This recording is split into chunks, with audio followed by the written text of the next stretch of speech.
औज़ुबिल्लाहिमिनश्शैतानिर्रजीम बिस्मिल्लाहिर्रहमानिर्रहीम। Dear students, आज हम इंग्लिश लैंग्वेज और इंग्लिश सब्जेक्ट का जो आप लोगों का फाइनल पेपर होगा उसके दो पोर्शन होंगे।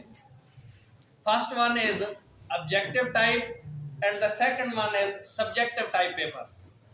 तो आज हम ऑब्जेक्टिव टाइप पेपर पे बहस करेंगे, गुफ्तगू करेंगे आप लोगों के साथ उस से मुताल्लिक पूछी जाने वाली बातें कि किस तरह के आप लोगों से सवाल पूछे जाते हैं और वो कुल कितने मार्क्स का जो है वो पेपर होता है और उन के जो पूछे जाने वाले सवाल हैं उनकी नौइयत क्या होती है और उनको अटेम्प्ट कैसे करना है। आइए उसके ऊपर आज हम बात करेंगे।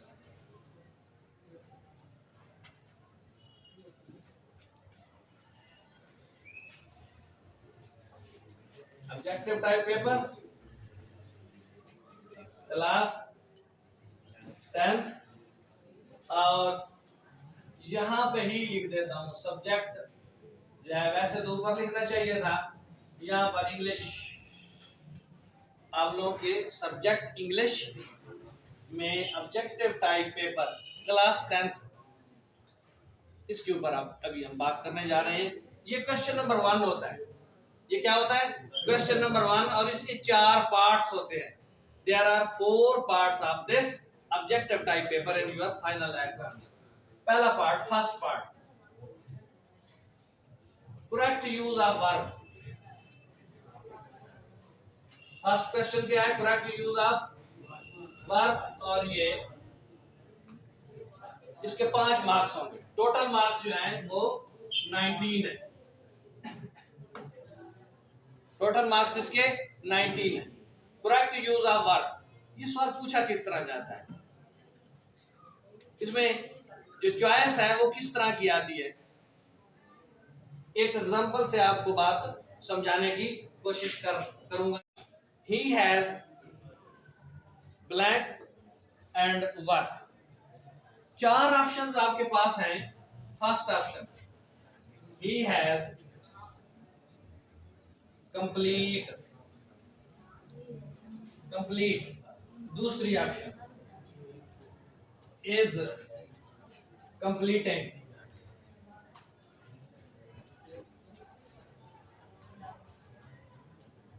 सी, हैज कंप्लीटेड।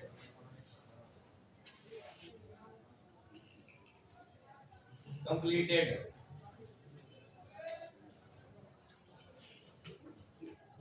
और इसकी फोर्थ ऑप्शन है कंप्लीट।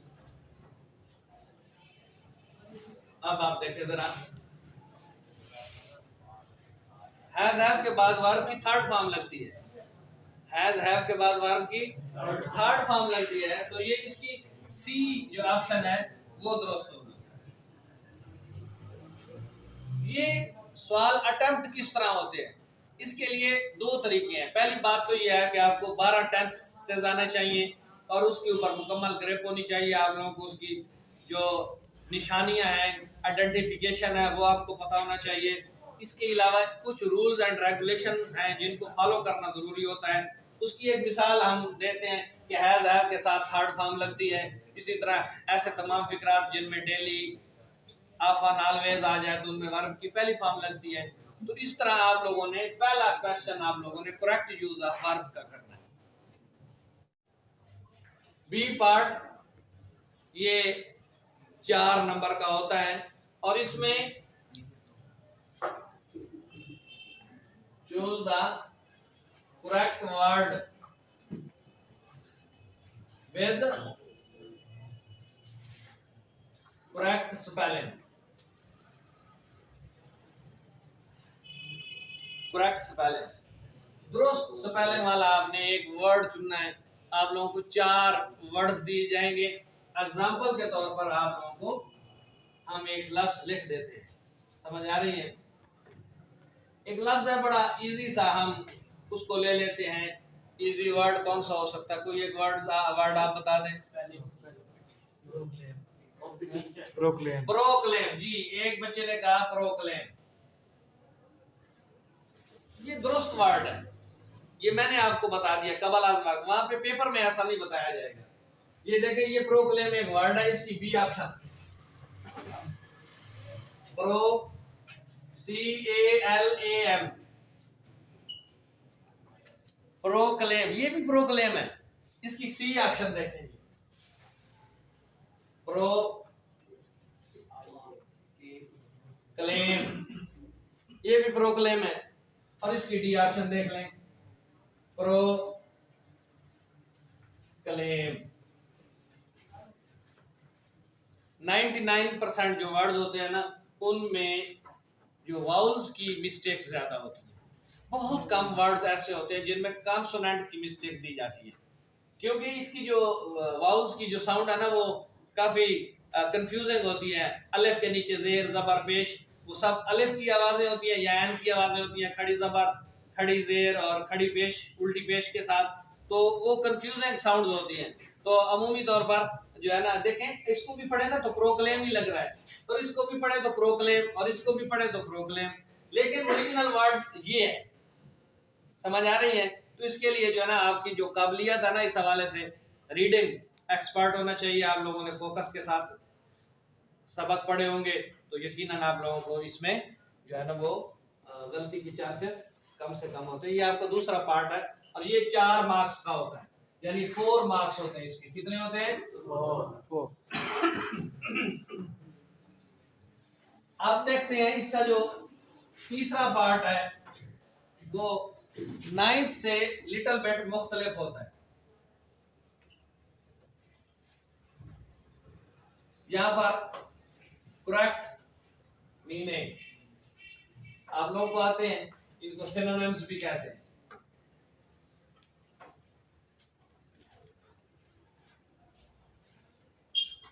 नाइन्थ में ये जो चीजें आती हैं, 10th में ऐसा नहीं होता। 10th में एंटोनिम्स भी होते हैं, एंटोनिम्स भी होते हैं, यानी मुतजाद मीनिंग के साथ मुतरादिफ और अपोजिट वर्ड्स। समझ आ रही है? अब एक लफ्ज है,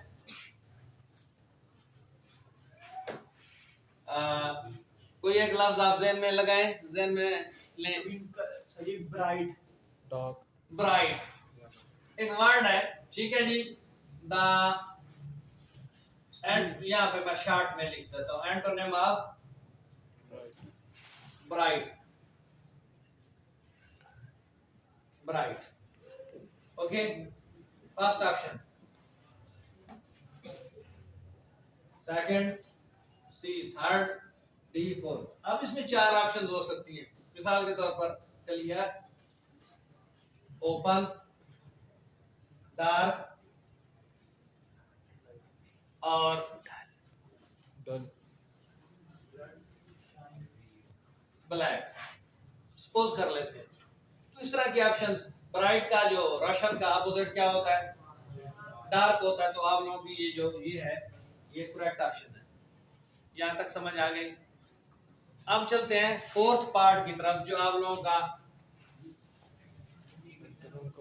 ये 5 नंबर का होगा,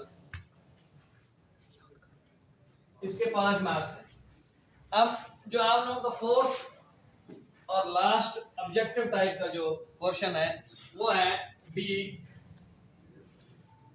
करेक्ट ग्रामर आपने आइडेंटिफाई करनी है। करेक्ट ग्रामर आपने आइडेंटिफाई करनी है। हम आपको एक वर्ड दे देते हैं, इसकी एक एग्जांपल हम ले लेते हैं। She always speaks the truth. अब ये आपसे पूछा जाएगा, the underline word is, the underline,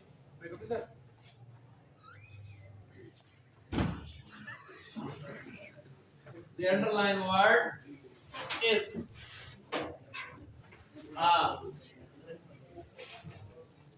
the underline word is first option, common noun, B second option proper noun,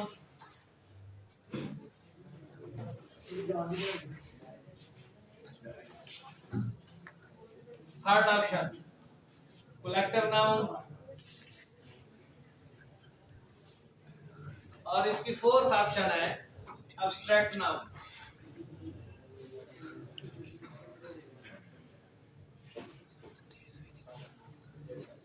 grammar के ऊपर अगर आपको पढ़ाई गई है, आपने पढ़ी है, आपने सीखी है, तो देन इस तरह की जो ऑप्शन है इसमें एब्स्ट्रैक्ट नाउन की जो ऑप्शन है वो दुरुस्त है। समझ आ रही है? तो इस तरह आप लोगों से जो चौथा सवाल है fourth part of objective type paper, वो आप लोगों से ग्रामर से मुताल्लिक पूछा जाएगा, करेक्ट यूज ऑफ ग्रामर। अब मैं आपको, ये भी 5 नंबर का होगा, अब मैं आपको समरी के तौर पर एक ही स्टेटमेंट में लिख देता हूं। First part, choose the correct verb, 5 marks. B,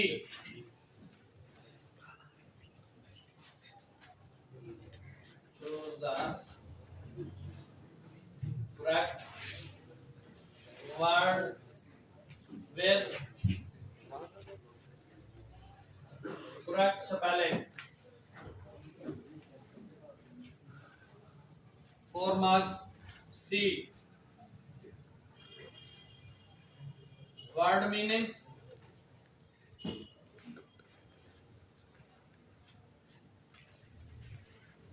synonyms,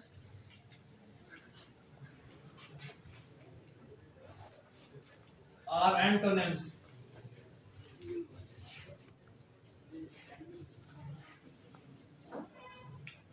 ये भी 5 नंबर का। और लास्ट पार्ट इसका होगा करेक्ट यूज ऑफ ग्रामर। ये क्वेश्चन भी 5 का। यूं टोटल जो ऑब्जेक्टिव टाइप का पेपर है, टोटल मार्क्स इसके 19 बनते, टोटल मार्क्स। क्लियर हो गया यहाँ तक? ये आप लोगों का पेपर होगा। इसमें इस तरह के ऑब्जेक्टिव टाइप पेपर में इस तरह के आप लोगों से सवाल पूछे जाएंगे। उम्मीद है कि बात आपको समझ आ गई होगी, और इस तरह जो है आप लोग अपने फाइनल पेपर में ऑब्जेक्टिव टाइप की तैयारी कर सकते हैं, और इस तरह की ऑप्शंस के ऊपर आप लोगों का फोकस होना चाहिए। और अल्लाह ताला जो है आप लोगों को कामयाब फरमाए।